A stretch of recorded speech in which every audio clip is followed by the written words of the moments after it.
Assalamualaikum warahmatullahi wabarakatuh. Perkenalkan, nama saya Lela Rizky Amalia, NIM A35123035. Di sini saya akan menjelaskan tentang deskripsi atau latar belakang Christopher Columbus. Siapa sih itu Christopher Columbus?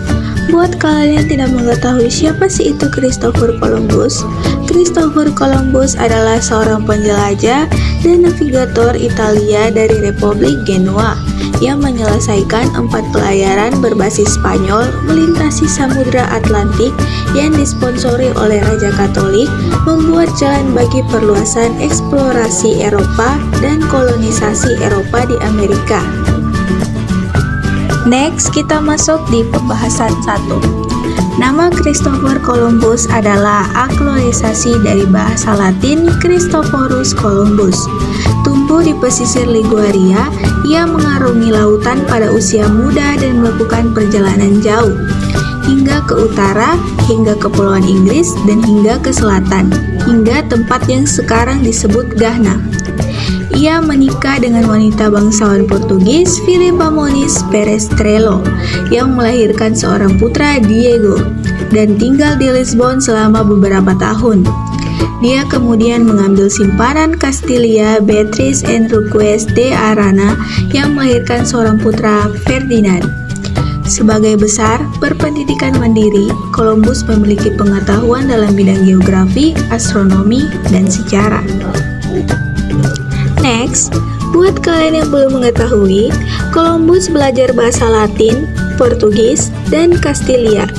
Ia banyak membaca tentang astronomi, geografi, dan sejarah, termaksud karya Ptolemy, Imago Mundi, karya Pierre de Ailly, Perjalanan Marco Polo dan Sir John Mandeville, Natural History karya Pliny, dan Historia Rerum karya Paus Pius II, Gestarum di mana-mana menurut sejarawan Edmund Morgan. Di bawah hegemoni Kekaisaran Mongol atas Asia dan Pax Mongolia, bangsa Eropa telah lama menikmati jalur darat yang aman melalui jalur sutra menuju India. Sebagai Asia Timur, termasuk Tiongkok dan Asia Tenggara Maritim yang merupakan sumber barang-barang berharga loh.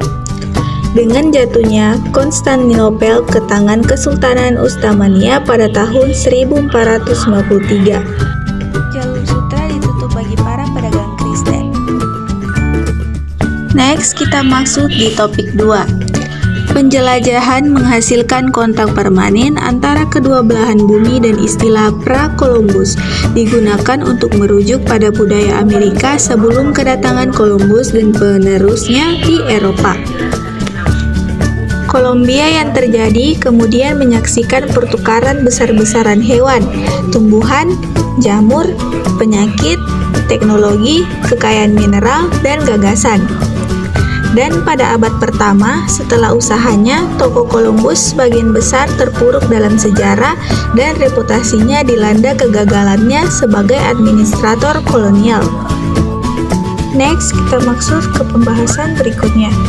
Christopher Columbus dikenal sebagai pemarkasa pelayaran Pulau Samudra dan penemu benua Amerika. Dan bisa dilihat ini gambaran kapal Christopher Columbus. Sebuah bangkai kapal berusia 500 tahun ditemukan di perairan lepas pantai Haiti. Diduga kuat bangkai itu adalah Santa Maria, kapal layar yang dipakai Christopher Columbus untuk mendarat di Amerika. Semua informasi geografis, topografi bawah air, dan bukti-bukti arkeologi menunjukkan bahwa bangkai kapal tersebut adalah kapal utama Columbus, Santa Maria.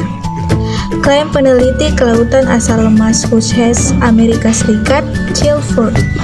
Next, kita masuk di bagian terakhir, warisan Christopher Columbus. Namun, perjalanannya mengawali eksplorasi dan eksploitasi selama berabad-abad di benua Amerika. Pertukaran Kolombia memindahkan manusia, hewan, makanan, dan penyakit ke berbagai budaya. Gandum dunia lama menjadi makanan pokok Amerika. Kopi Afrika dan tebu Asia menjadi tanaman komersial di Amerika Latin. Sementara makanan Amerika seperti jagung, tomat, dan kentang dimasukkan ke dalam makanan orang Eropa. Saat ini, Columbus memiliki warisan yang kontroversial.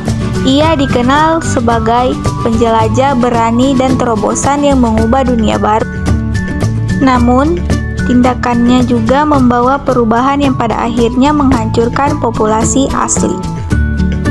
Sekiranya itu yang hanya bisa saya sampaikan di video kali ini. Terima kasih sudah menonton. Lebih dan kurangnya mohon dimaafkan. Wassalamualaikum warahmatullahi wabarakatuh.